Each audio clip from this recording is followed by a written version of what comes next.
Welcome to Update Minsit. Today I will talk about 9 things you should do when you wake up.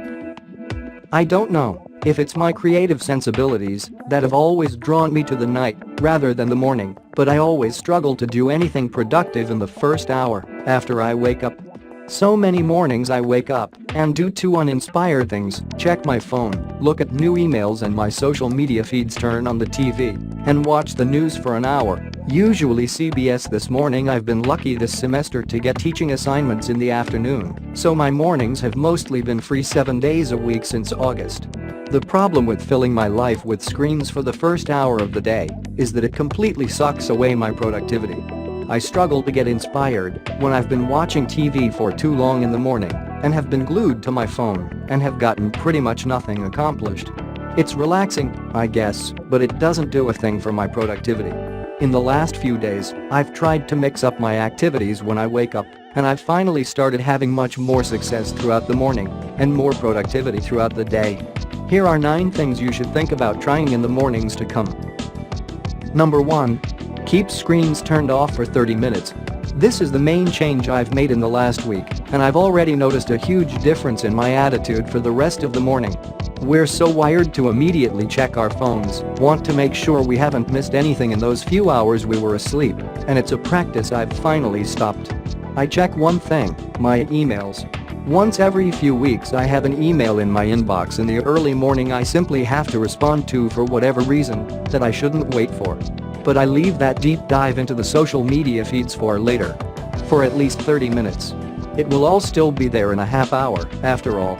Give yourself a little bit of time after you wake up away from all the screens in our lives. We're so pressed for time these days that a few minutes away from the screens first thing in the morning will do you a world of good. Number 2. Read. And for me, the most pleasurable way to start my day is reading physical books. Again, physical books, not e-readers. I keep at least 3 in my drawer beside my bed at all times, always rotating throughout the weeks. I told some friends recently that I read 1 book a week and they were shocked. They asked me how. I said I read for at least 30 minutes after I wake up, and I usually read for 30 minutes in the bath at the end of the night. 1 hour a day of reading, and I can usually get through 1 book a week, depending on its length. I'm not a fast reader at all. I actually read pretty slowly.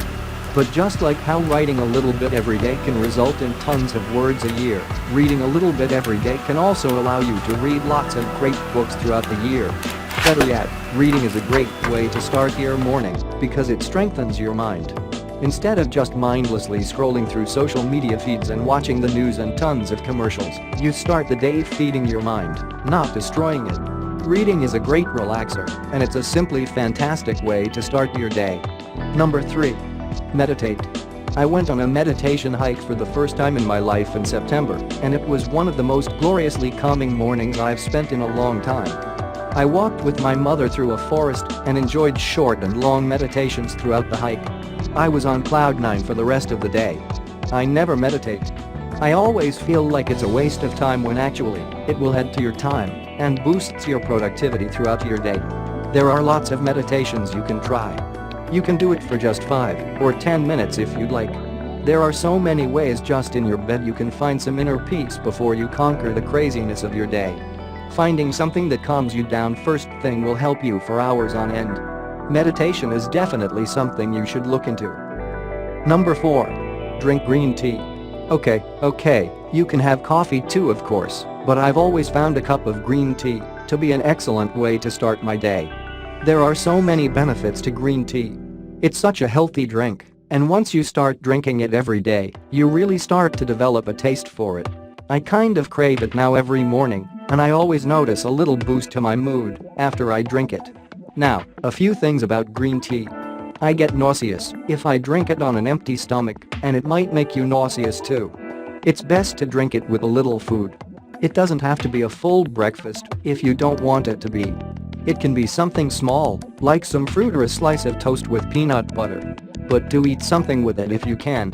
Also, keep in mind that green tea has caffeine, so you don't want to drink too much of it.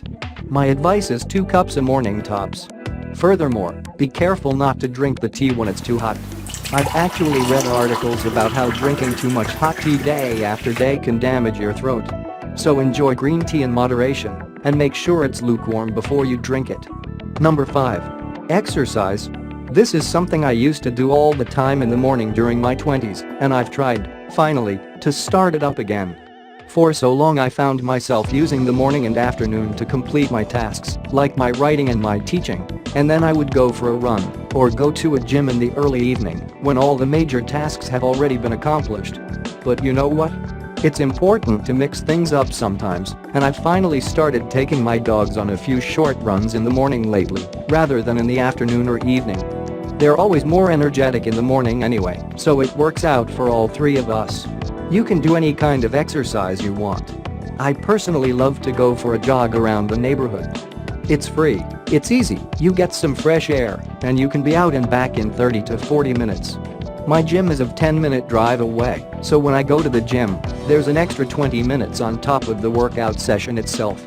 Therefore I usually save the gym for the weekends and go for runs between Monday and Friday.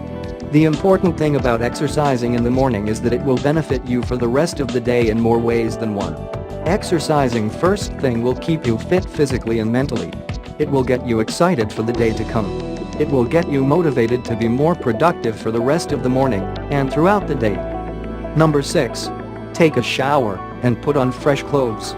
This is one of the easiest things you can do, and it's one of the most helpful. As a writer, I have lots of days where I sit around the house in my pajamas and write, sometimes until 4 p.m. or 5 p.m. before I go for a jog and take a shower. My thinking is that I'm going to exercise later, so why take 2 showers in my day? I'm not going anywhere, so I'll just stay in my PJs. The thing is that how you feel reflects on what you're going to accomplish throughout the day. And there's something about being in your PJs that gives you a feeling of worthlessness, as unemployed as being lazy. Even if you're not lazy, taking a shower and putting on fresh clothes tells yourself that you're here, you're present, and you're going to kick the shit out of the day the best you can. You're showing up for yourself, not lounging around in your PJs for hours and hours. Number 7. Write for 5 minutes straight. This goes for writers and non-writers. This one goes for everyone. Writing is such a therapeutic activity. You get to put your thoughts down, you get to work through your ideas, it allows you to be as creative as you want to be. One thing I love to do in the morning is to grab my little red notebook from my desk drawer and write for 5 minutes straight. Sometimes that 5 minutes of writing is putting ideas down for a new story. Sometimes it's putting down in as much detail as possible a weird dream I just had. Often it's just writing to write. Free writing, always the best. Because there's never a wrong answer. It's just a way to put ideas down. You don't even have to read over your work when those 5 minutes are up. Put the notebook away, and then maybe in the evening pull it back up and see what you wrote. Sometimes it's gibberish that doesn't amount to much, but sometimes there will be a nugget in there that will be helpful and inspiring. Number 8. Cuddle with your pets. I can't tell you the difference my 2 golden doodles have made in my life this past year. They are the sweetest things ever. They love to play, love to cuddle, and never more so than first thing in the morning in bed. How lucky are we to have dogs in the first place, am I right? Sure, my dogs get into trouble sometimes. They ripped up one of my favorite books last week in the backyard, gasp. But for the most part, they are pure love, and cuddling with them first thing in the morning is a great start to my day. Don't feel like you have to make an excuse if all you want to do for 20 minutes is cuddle with your pet. It's always important to start each day in a positive way, and what's more positive than having loving animals at your side? 9. Eat dessert first.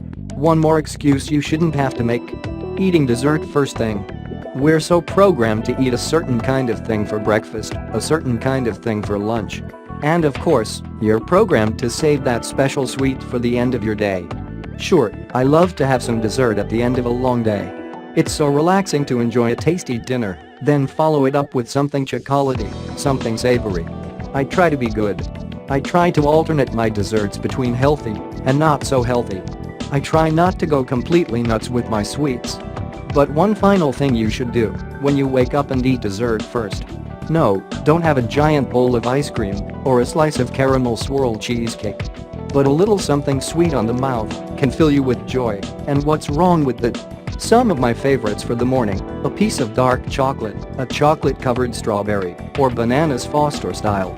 That last dessert almost works as a breakfast because it's actually fairly healthy, mixing low-fat cottage cheese with sliced bananas and 100% maple syrup. It's important not to weigh yourself down first thing in the morning. You want to feel your best. So find something sweet that makes you happy, that makes you feel good, and then you're well on your way. Finally, do what works best for you. Don't feel like you need to attempt all 9 of these things in the first hour of your day. You could certainly try, I might even try it in the days to come, but it might be too overwhelming. Instead, I would pick 3 or 4 of these and try to attempt at least one of them each morning. Try one for a few days, then switch over to something else if you'd like. Maybe blend 2 or 3 of them. And see how you feel. See what feels right, what makes you most inspired, most productive. That first hour after waking up is absolutely crucial to the success of your day. Give some of these things a try and see what works best for you. Thank you for watching this video. I hope this video will help your life better. Make sure you subscribe this channel so you can see my next video. See you.